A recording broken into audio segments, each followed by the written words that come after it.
അധ്യക്ഷ പ്രസംഗത്തിനു വേണ്ടി ഇടവകയുടെ ബഹുമാനപ്പെട്ട ഗീവർഗീസ് തോമസ് അച്ഛനെ സന്തോഷത്തോടെ ക്ഷണിക്കുന്നു. നമ്മുടെ മുഖ്യ കാർമ്മികനായിരിക്കുന്ന ബഹുമാനപ്പെട്ട ജയൻ തോമസ് അച്ഛൻ, ആശംസാ പ്രസംഗം നിർവഹിക്കുന്ന ഭദ്രാസന ട്രഷറർ ജോർജ് പണിക്കർ സാറ്, മറ്റു പ്രിയപ്പെട്ടവരെ, ഇന്ന് നമ്മളെല്ലാവരെയും സംബന്ധിച്ച് വളരെ സന്തോഷം നിറഞ്ഞ ഒരു നിമിഷമാണ്. കഴിഞ്ഞ വർഷങ്ങളിലൊക്കെ ഞാൻ ഓർപ്പിക്കാറുണ്ട്, കിണറ്റിലെ വെള്ളം കുടിക്കുമ്പോൾ കിണർ കുഴിച്ചവരെ ഓർക്കണം. കഴിഞ്ഞ ആഴ്ച ഞാൻ ഇവിടെ അടുത്തൊരു പള്ളിയിൽ പോയപ്പോഴും ഇത് തന്നെയാണ് പറഞ്ഞത്. നമ്മുടെ സറാവീൻ തിരുമേനി കേട്ട് പറഞ്ഞത് എന്നെ ടച്ച് ചെയ്തൊരു വാക്കാണെന്ന് പറഞ്ഞു. കിണറ്റിലെ വെള്ളം കുടിക്കുമ്പോൾ കിണർ കുഴിച്ചവരെ ഓർക്കണം. 160 വർഷങ്ങൾക്ക് മുമ്പ് നമുക്കൊരു പാരമ്പര്യമില്ലായിരുന്നു. 160 വർഷങ്ങൾക്ക് മുമ്പ് ഈ കാണുന്ന മണ്ണും കല്ലും ഈ സ്ഥലങ്ങളും ഒക്കെ വളരെ വ്യത്യാസമുണ്ട്, പറഞ്ഞറിയിക്കുവാൻ സാധ്യമല്ല. നല്ലൊരു കുടയ്ക്ക് പകരം വാഴയില വെട്ടി തലയിൽ വെച്ചുകൊണ്ട് പോയ ഒരു കാലഘട്ടമുണ്ട്. തറയിലിരുന്ന് ഭക്ഷണം കഴിച്ച് കുരണ്ടിപ്പുറത്ത് ഇരുന്ന് ഭക്ഷണം കഴിച്ച ഒരു കാലഘട്ടമുണ്ട്. ഇന്ന് നമ്മൾ പറയുമായിരിക്കും സ്വർണ്ണക്കരണ്ടിയും കൊണ്ടാണ് ജനിച്ചതെന്നൊക്കെ പറഞ്ഞേക്കാം.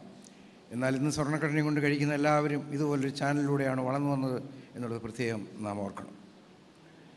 1865 നമുക്കിവിടെ ഒരു മാർത്തോമാ കമ്മ്യൂണിറ്റി ഉണ്ടാകുന്നത്, വിശ്വാസ സംഭവം ഉണ്ടാകുന്നത്. അതിനു മുമ്പ് കൊട്ടാരക്കര പള്ളിയിലാണ് നമ്മൾ ആരാധിച്ചത്. എന്നാൽ 1905 കാലഘട്ടത്തിൽ നവീകരണ ഉപദേശങ്ങളിൽ ഊന്നി ഇവിടെ പ്രചരിപ്പിക്കപ്പെട്ടു, ആശയങ്ങൾ പ്രചരിപ്പിക്കപ്പെട്ടു. ഇവിടെ ഒരു മെത്രാപ്പൊലിത്തായെ, ഒരു തിരുമേനിയെ ഒന്ന് കാണണം എന്ന് 1905 കാലഘട്ടത്തിൽ മൺമറഞ്ഞു പോയ നമ്മുടെ പിതാക്കന്മാർ ആഗ്രഹിച്ചു. മാർത്തോമായിലെ തിരുമേനിയെ വേണമെന്നും നവീകരണക്കാരും യാക്കോബായിലെ തിരുമേനിയെ വേണമെന്ന് യാക്കോബാ വിശ്വാസികളും ആവശ്യപ്പെട്ടു. എന്നാൽ ഭൂരിപക്ഷം മാർത്തോമാ തിരുമേനിയെ വരുത്തുന്നതിനായിരുന്നുകൊണ്ട് ടൈറ്റസ് II തിരുമേനിയെ ഈ ദേശത്തേക്ക് വരുത്തി. അതിൽ പ്രതിഷേധിച്ച് യാക്കോബായ വിഭാഗം വേറെ സഭയായിട്ട് പിരിഞ്ഞു. അത് 1905 അന്ന് രണ്ടാം ദേവാലയം ഇവിടെ കൂദാശ ചെയ്യപ്പെട്ടു. ഇവിടെ ഒരു അച്ഛനെ അന്ന് മുതൽ നിയമിച്ചു. നമ്മുടെ ഇടവകയിൽ നിന്ന് പിരിഞ്ഞുപോയ കരവാളൂർ, പിറവന്തൂർ, തലവൂർ, നരിക്കൽ, കോട്ടവട്ടം, പുനലൂർ, എലിക്കാട്ടൂർ, എലിക്കോട് മുതലായ പള്ളികൾ ഇവിടെ നിന്ന് പിരിഞ്ഞുപോയ പള്ളികളാണ്. ഇപ്പോൾ നമുക്ക് 260ഓളം കുടുംബങ്ങളും 1100 മാമോദിസ മുങ്ങിയ ആളുകളുമുണ്ട് എന്നുള്ളത് ഓർക്കുകയാണ്. ഈ 161-ാം ശതോത്തര രൂപയോട് അനുബന്ധിച്ച് കഴിഞ്ഞ വർഷം ഒട്ടേറെ പ്രവർത്തനങ്ങൾ നിർവഹിക്കുവാൻ നമുക്ക് സാധിച്ചിട്ടുണ്ട്. നമ്മൾ 2 വീടിൻ്റെ പണി ഇപ്പോൾ പൂർത്തിയായി. അതിൽ ഇനിയും ആവശ്യക്കാരെ സഹായിക്കുവാൻ വേണ്ടിയുള്ള താല്പര്യം ഉണ്ടായിക്കൊണ്ടിരിക്കുകയാണ്. വിവാഹ സഹായം, വിദ്യാഭ്യാസ സഹായം, ഒരു 4 കുഞ്ഞുങ്ങളെ നഴ്സിംഗ് പഠിപ്പിക്കുന്നതിനുള്ള സഹായം ചെയ്യുവാൻ നമുക്ക് കഴിഞ്ഞ വർഷങ്ങളിൽ സാധിച്ചു. അതുപോലെ തന്നെ രോഗികളായിട്ടുള്ള ആളുകൾക്ക് 1,00,000 രൂപയെ കൂടുതൽ തന്നെ കൊടുത്ത് സഹായിക്കുവാൻ കഴിഞ്ഞ കേസുണ്ട്. അത് അങ്ങനെയുള്ള കാര്യങ്ങൾ ജീവകാരുണ്യ പ്രവർത്തനത്തിന് മുൻതൂക്കം കൊടുത്ത് അതിനുവേണ്ടിയുള്ള ശ്രമങ്ങൾ നടത്തുമ്പോൾ അത് കൈ തുറന്ന് സഹായിക്കുന്ന ഒരിടവകയാണ് നമ്മുടെ ഇടവക. വളരെ പ്രൗഢമായ സ്റ്റാൻഡേർഡുള്ള പൈതൃകവും പാരമ്പര്യവും കാത്തു സൂക്ഷിക്കുന്ന ഒരിടവകയാണ് എളമ്പൽ ജെറുസലേം മാർത്തോമാ ഇടവക എന്നുള്ളത് പ്രത്യേകം ഓർപ്പിക്കുന്നു. എന്നാൽ ഈ കാര്യത്തിനൊന്നും തന്നെ ഒരു പബ്ലിസിറ്റി ഒന്നും കൊടുക്കാനായിട്ട് സാധിച്ചിട്ടില്ല. അത് നമ്മൾ ആഗ്രഹിച്ചതുമില്ല. അങ്ങനെ ആയിരുന്നെങ്കിൽ നമ്മൾ 2 മന്ത്രിമാരെയും ഒരു 4 തിരുമേനിയെയും മെത്രാപ്പൊലിത്തയും വേറെ സഭയിലെ മെത്രാപ്പൊലിത്തയും വിളിച്ച് വലിയ ഗംഭീരമായി ഈ പരിപാടി നടത്തിയേനെ. എന്നാൽ ആ പണം കൂടി, ആ ചിലവാകുന്ന പണം കൂടി നമ്മൾ സാധുക്കളെ സഹായിക്കുന്നതിന് വേണ്ടി ഉപയോഗിച്ചതാണ്. ഉപയോഗിക്കുന്നതിന് വേണ്ടിയാണ് ഈ ഒരു ക്രമീകരണം ചെയ്തത്. ഇനി നമുക്കൊരു ജനറേറ്റർ വേണം എന്നുള്ള ആഗ്രഹമാണ് ഇനി നമുക്കുള്ളത്. അതിനുള്ള ക്രമീകരണങ്ങൾ നടത്തിക്കൊണ്ടിരിക്കുകയാണ്. ലോകത്തിൻ്റെ വിവിധ ഭാഗങ്ങളിൽ നമ്മുടെ ഇടഭാഗങ്ങളായ ആളുകൾ പ്രവർത്തിക്കുന്നു. അവരുടെ പ്രാർത്ഥനയും കൈ തുറന്നുള്ള സഹായവുമാണ് നമുക്ക് അനുഗ്രഹമായിട്ടുള്ളത് എന്നുള്ളത് പ്രത്യേകം ഓർപ്പിക്കുന്നു.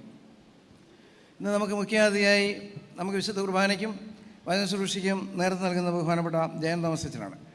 ഏലിയാമ്മ കൊച്ചുമ്മയും നമ്മളോടൊപ്പം പങ്കെടുക്കുന്നു.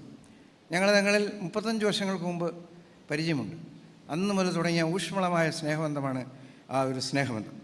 അച്ഛൻ ഒരുപാട് സഭയുടെ വേരിയസ് കമ്മിറ്റികളിൽ പ്രവർത്തിച്ചൊരു വ്യക്തിയാണ്. 2-3 സ്കൂളുകളുടെ മാനേജറായിട്ടും കറസ്പോണ്ടൻ്റായിട്ടും സേവനമനുഷ്ഠിച്ചു. മൈസൂർ സ്കൂളിൻ്റെയും ഗൂഡല്ലൂർ സ്കൂളിൻ്റെയൊക്കെ കറസ്പോണ്ടൻറ്റും മാനേജരുമായിട്ട് സേവനമനുഷ്ഠിച്ചിട്ടുണ്ട്.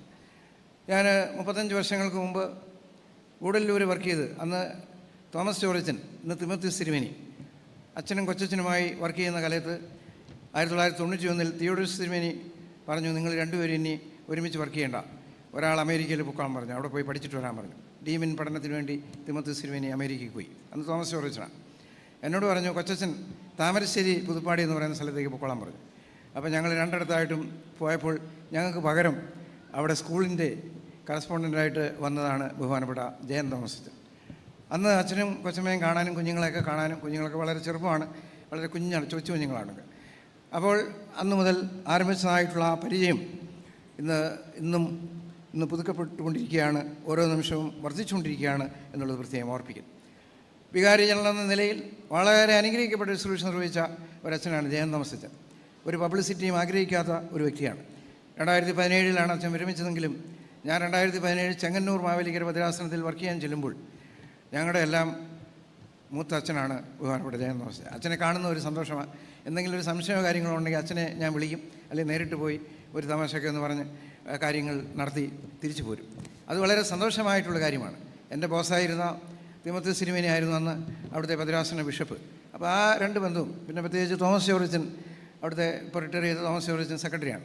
അപ്പോൾ ഞങ്ങൾ 3 പേരും ഈ ഒരു വലിയ ഊഷ്മളമായ ബന്ധം അവരുടെ 3 പേരിൽ നിന്ന് ലഭിക്കുവാൻ സാധിച്ചു. അതോർത്ത് ദൈവത്തെ സ്തുതിക്കുകയാണ്. അതുകൊണ്ട് ഇന്ന് ഈ മീറ്റിങ്ങിൽ അച്ഛൻ ഒഴിയാനൊക്കെ ശ്രമിച്ചു. കാരണം 1.25 മണിക്കൂറോളം യാത്ര ചെയ്താണ് വരേണ്ടത്. പ്രായമൊക്കെ ഉണ്ട്, തന്നെ വണ്ടി ഓടിച്ചൊക്കെ വരിക എന്ന് പറഞ്ഞാൽ ഇച്ചിരി ബുദ്ധിമുട്ടാണ്. ഞാൻ നല്ലൊരു പിടുത്തം അങ്ങ് പിടിച്ചു, ഒരിക്കലും വരാതിരിക്കാൻ ഒക്കത്തില്ലെന്നൊക്കെ പറഞ്ഞ് അങ്ങനെ അച്ഛനെ എന്നെ ഒഴിഞ്ഞില്ല. സമയത്ത് തന്നെ അച്ഛനെത്തി. 8:30 മുമ്പ് തന്നെ അച്ഛനും കൊച്ചമ്മയും ഇവിടെ എത്തി. അത് വളരെ സന്തോഷമായ കാര്യമാണ്.